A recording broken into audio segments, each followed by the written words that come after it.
अस्सलाम वालेकुम जी। आज हम नॉन वर्बल इंटेलिजेंस टेस्ट 2 को सॉल्व करने की कोशिश करेंगे। जैसे कि पहले नॉन वर्बल इंटेलिजेंस टेस्ट 1 में हमने बताया कि ये क्यों ज़रूरी है। पाकिस्तान एयरफोर्स, आर्मी, नेवी, इनके अंदर आपकी प्रिसीजन और डिसीजन मेकिंग स्किल्स को चेक किया जाता है इस टेस्ट के थ्रू। तो और इस टेस्ट की अगर आपने प्रिपरेशन नहीं की तो आप जो है वो ये टेस्ट फेल कर देंगे। नॉन वर्बल इंटेलिजेंस टेस्ट 2 को हम स्टार्ट करते हैं विदाउट वेस्टिंग एनी टाइम। हमारा पहला क्वेश्चन जो है वो है, choose the image that will come next to continue the series. हमने इस सीरीज़ को कंप्लीट करना है और हमने इन आंसर फिगर में से एक जो है वो शेप चूज़ करनी है जो इस क्वेश्चन मार्क पर आए। देखें, नॉन वर्बल इंटेलिजेंस में तमाम क्वेश्चंस जो हैं वो इमेजेस, शेप्स वाले होते हैं। अगर आप पहली शेप को देखें तो इसमें जो स्ट्रिप्स हैं वो फर्स्ट नंबर पर हैं, ठीक है, 1। सेकंड शेप में देखें वो यहाँ 2 पर चली गई, 2 दूसरे बॉक्स में चली गई। तीसरे में देखें वो थर्ड बॉक्स पर चली गई। अब आप बाकी चीज़ों को देखना छोड़ दें, आप सिर्फ स्ट्रिप्स की मूवमेंट को देखें तो फोर्थ बॉक्स में वो 4 नंबर पर आएंगी। तो ये वाली जो स्ट्रिप्स हैं वो यहाँ पर आएंगी। आपने सिर्फ ऐसा आंसर चूज़ करना है जिसके अंदर ये 3 बॉक्सेस एम्प्टी हों नेक्स्ट शेप में, और ये वाला जो बॉक्स है ये फिल्ड हो, ये इसमें लाइंस जो है वो ड्रॉ की गई हो। अगर आप ए को देखें आंसर को तो ये बिल्कुल सेम वैसे है जैसे हमने एक्सपेक्ट किया था। बी में स्ट्रिप्स जो है वो बिल्कुल सेम टू सेम इस तरह का है। सी में जो है वो स्ट्रिप्स इस तरफ चली गई हैं जो कि बिल्कुल ही इररेलेवेंट है। और ये डी जो है ये भी इररेलेवेंट है क्योंकि इसमें जो स्ट्रिप्स हैं वो बिल्कुल ऊपर चली गई हैं। तो ए में जो स्ट्रिप्स हैं वो बिल्कुल उसी जगह पर हैं जहाँ पर हम उससे एक्सपेक्ट कर रहे थे। तो A is the right answer to this question. इसके बाद हम नेक्स्ट क्वेश्चन पर चलते हैं। यहाँ पर हमने एक इमेज को जो है वो सॉल्व करना है। आप केयरफुली इसको देखें, इसको ज़्यादा टाइम ना दें, ज़्यादा सोचने पर मजबूर ना हो, क्योंकि अगर आप ज़्यादा सोचेंगे तो आपका टाइम जो है वो ज़ाय होगा और काफ़ी क्वेश्चंस जो है वो, क्योंकि टाइम की मिकदार वहाँ पर बहुत थोड़ी होती है और आपके क्वेश्चंस जो हैं वो काफ़ी रह जाते हैं। तो आपने सिंपली जो है वो यहाँ पर सिम्बल्स को देखना है। देखें, पहले जो शेप है उसके अंदर जो एक बॉक्स दिया है उसके अंदर एक सिंबल जो है वो इनवर्ड है, बाकी 3 सिंबल्स जो है वो आउटवर्ड है। सर्कल के अंदर 2 सिंबल्स जो है वो इनवर्ड है, 2 सिंबल्स आउटवर्ड है। इसके अंदर एक सिंबल इनवर्ड है, 3 सिंबल्स आउटवर्ड है। सिंपली उसी तरह इसके अंदर एक सिंबल जो है वो इनवर्ड है, 3 सिंबल्स जो है वो आउटवर्ड है। इसी तरह बिल्कुल सेम टू सेम इसी तरह 2 सिंबल्स जो है वो इनवर्ड है और 2 सिंबल आउटवर्ड है। अब आपने किस तरह ढूंढना है? बिल्कुल इस तरह का ढूंढना है, एक सिंबल जिसके अंदर इनवर्ड हो और 3 सिंबल्स जो है वो आउटवर्ड हो और वो बिल्कुल इस तरह हो, उनके दरमियान इस तरह की स्पेस भी हो। ए शेप नहीं हो सकती क्योंकि उसमें 3 सिंबल्स जो हैं वो बिल्कुल थोड़ी सी स्पेस दी गई है, लेकिन बी में एक सिंबल इनवर्ड है और उनमें स्पेस भी बिल्कुल सेम है। सी तो हमारा जवाब नहीं हो सकता क्योंकि हमने एक सर्कल लगाना है और यहाँ पर ट्रायंगल दी हुई है।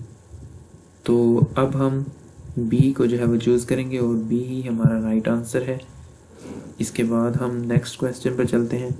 यहाँ पर mark the image that fits in the box containing the question mark. अगर आप गौर से इस बॉक्स को देखें, यहाँ पर एक सर्कल दिया और उससे एक लाइन ड्रॉ की जो इस कॉर्नर को टच कर रही है, ठीक है। इसके बाद सेकंड बॉक्स में देखें, एक सर्कल है जो एक लाइन इस बॉक्स को इस कॉर्नर को टच कर रही है और दूसरी लाइन इस कॉर्नर को टच कर रही है। थर्ड बॉक्स में अगर आप देखें तो एक सर्कल है, उसकी एक लाइन इस कॉर्नर को टच की, एक लाइन ने इस कॉर्नर को टच किया, बिल्कुल सेम टू सेम जैसे दूसरे बॉक्स में हुआ, लेकिन एक और लाइन ड्रॉ की जो इस कॉर्नर को टच कर रही है, ठीक है। अब हमने 4 बॉक्स में ऐसे लेकर आना है, ऐसा सर्कल लेकर आना है, फिल्ड सर्कल जो चारों कॉर्नर्स को टच करे बॉक्स के। ए में टच नहीं हो रहा है, ए तो बिल्कुल सेम टू सेम बी की तरह है। बी आंसर जो है वो बिल्कुल करेक्ट है क्योंकि उसमें लाइंस जो है वो चारों के 4 कॉर्नर्स को जो है वो टच कर रही हैं। सी में सिर्फ एक कॉर्नर को टच किया जा रहा है तो सी हमारा करेक्ट आंसर नहीं है। डी भी करेक्ट आंसर नहीं है क्योंकि उसमें दो कॉर्नर्स को टच किया जा रहा है। और हमारा जो करेक्ट आंसर है वो है बी, और हम बी को जो है वो टिक करेंगे। इसके बाद हम नेक्स्ट क्वेश्चन की तरफ चलते हैं। यहाँ पर हमारे पास है कि mark the correct image from the answer figures to continue the series.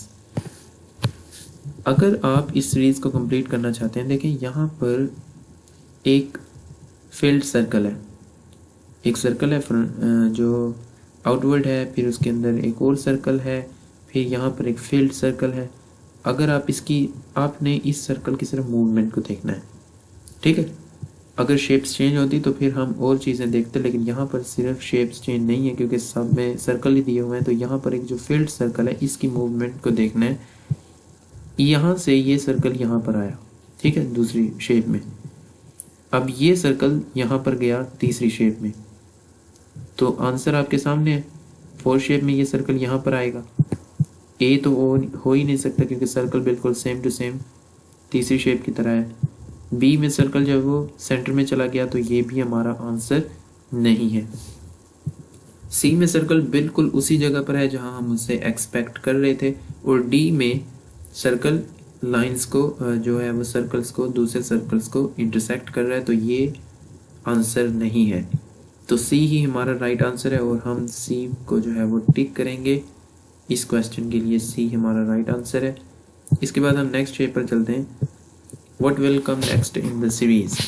अगर आप इस शेप को देखें, इसके अंदर एक ट्रायंगल बनाने की कोशिश की गई है, एक ट्रायंगल ड्रॉ की गई है, ठीक है।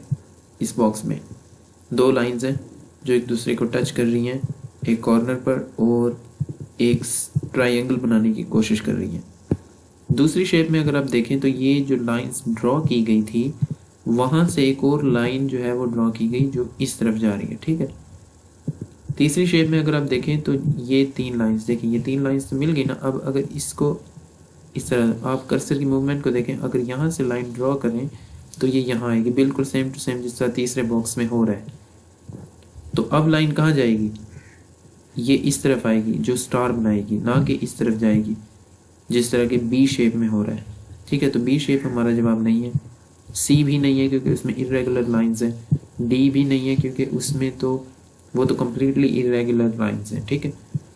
तो जब ये लाइन यहाँ पर आ रही होगी तो ये हमारा करेक्ट आंसर बनेगा क्योंकि ये एक स्टार शेप बना रहा है। तो आंसर आप लोगों के सामने ए जो है वो हमारा राइट आंसर है, तो हम ए पर जो है वो क्लिक करेंगे। इसके बाद हम नेक्स्ट क्वेश्चन पर चलते हैं। नेक्स्ट क्वेश्चन है कि insert the right image in the missing place to complete the pattern.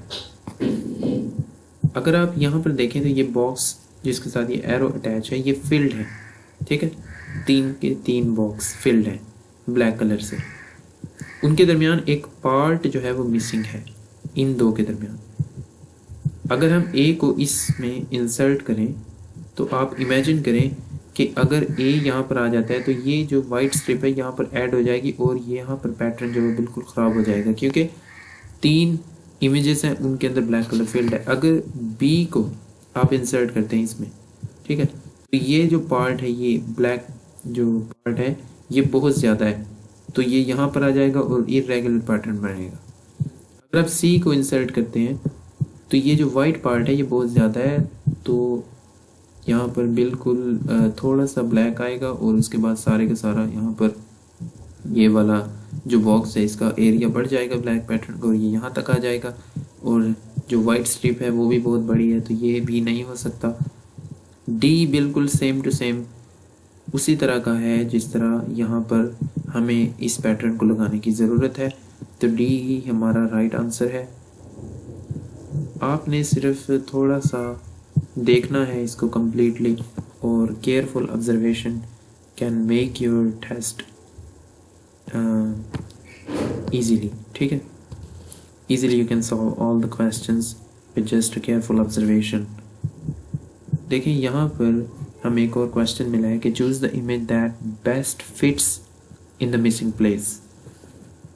अगर आप देखें यहाँ पर जो क्वेश्चन मार्क दिया गया है, हमने अगर हम इसको ड्रॉ करें यहाँ पर, यहाँ ठीक है, यहाँ तक ड्रॉ करें तो यहाँ पर ब्लैक पार्ट आएगा।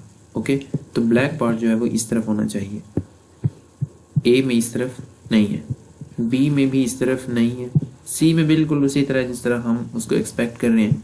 डी में जो है वो ब्लैक पार्ट इस तरफ चला गया यहाँ पर।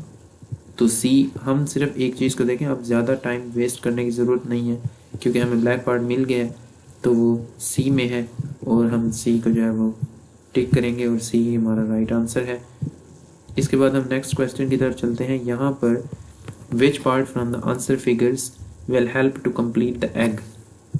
अगर आप देखें तो यहाँ पर एक स्ट्रिप लगाई है, उसके अंदर एक डॉट है, उसके बाद यहाँ पर स्ट्रिप है, फिर यहाँ पर अगर इस स्ट्रिप को हम ड्रॉ करें, ठीक है, यहाँ पर ये लाइन को कंप्लीट करें, उसके बाद ये वाली जो लाइन है इसको हम अगर ड्रॉ करें, फिर इसको ड्रॉ करें, तो ए के अंदर जो है वो बिल्कुल डॉट आएगा। ठीक है, यहाँ पर डॉट आएगा ना, यहाँ पर अगर इसको ड्रॉ करते हैं तो ये एक लाइन यहाँ पर और एक लाइन यहाँ पर, जो यहाँ पर डॉट आएगा। ठीक है, तो ए जो है वो हमारा इसके लिए राइट आंसर है क्योंकि ए के अंदर डॉट बिल्कुल उसी जगह पर है जहाँ हम उसे एक्सपेक्ट कर रहे हैं।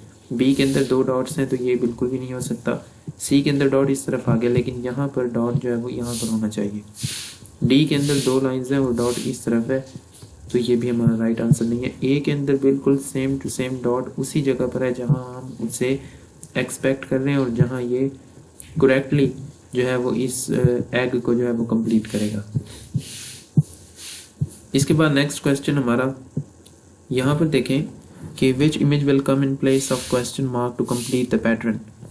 सेकंड लास्ट क्वेश्चन है और आप देखें अगर हम इसे ड्रॉ करें, ठीक है, इसको ड्रॉ करते हैं, ड्रॉ करने के बाद हमने ये देखें यहाँ पर पहले इस ट्रायंगल की शेप को देखें, ये ट्रायंगल जो है वो इस तरफ पॉइंट कर रहा है, फिर ये इस तरफ हुआ। अब हमें जो ट्रायंगल चाहिए वो चाहिए इस तरफ, जो जिसके 2 कॉर्नर्स जो है वो थोड़ा डाउनवर्ड हो और पॉइंटिंग जो उसका सिंगल कॉर्नर है वो अपवर्ड हो। तो वो है बी, डी और सी में, क्योंकि ए के अंदर जो पॉइंटिंग डायरेक्शन है वो डाउनवर्ड है, तो ए तो जवाब नहीं हो सकता। अब बी, सी और डी में हो सकता है। अब अगर आप देखें इन डॉट्स को, सिंगल डॉट्स दिए गए हैं, डी के अंदर 2 डॉट्स हैं तो डी हमारा आंसर नहीं है, बी और सी में से कोई एक आंसर है। अब देखें कि ये जो शेप है, ये जो ट्रायंगल है, ये थोड़ा सा लार्ज है और बी के अंदर ये लार्ज नहीं है, स्मॉल है और ये कॉर्नर्स को भी टच नहीं कर रहा, लेकिन सी के अंदर ये कॉर्नर्स को टच कर रहे हैं। तो अब आपका आंसर क्या होगा? आपका आंसर होगा सी। इसके बाद हम नेक्स्ट क्वेश्चन की तरफ चलते हैं और हमारा ये लास्ट क्वेश्चन है। यहाँ पर ये हमने which image will come next to continue the series, हमने सीरीज़ को कंप्लीट करना है और ये बहुत ही सिंपल क्वेश्चन है। देखें यहाँ पर ये बॉक्स है, इसकी आप मूवमेंट को देखें, बाकी शेप सारी की सारी सेम है। ये वाला जो बॉक्स है यहाँ पर आया, फिर यहाँ पर आया और फिर ये यहाँ पर आया सेकंड बॉक्स में, थर्ड। इसके बाद कौन सा आंसर होगा? ये वाला बॉक्स कहाँ जाएगा? हमने एक ऐसी शेप ढूंढनी है जहाँ पर ये बॉक्स इस जगह पर मौजूद हो, तो ये वाला सी में बिल्कुल उसी जगह पर बॉक्स है जहाँ हम उसे एक्सपेक्ट कर रहे थे या जहाँ ये हो सके ताकि हमारी जो सीरीज़ है वो कंप्लीट हो जाए। तो सी जो है वो हमारा राइट आंसर है। तो इसी के साथ हमारे आज के जो क्वेश्चंस हैं वो कंप्लीट होते हैं। हम नेक्स्ट वीडियो में मिलेंगे इंशाल्लाह और नए क्वेश्चंस, नया टेस्ट जो है वो नॉन वर्बल इंटेलिजेंस का, उसको सॉल्व करने की कोशिश करेंगे। तब तक के लिए अपना ख्याल रखिएगा। अल्लाह हाफिज़।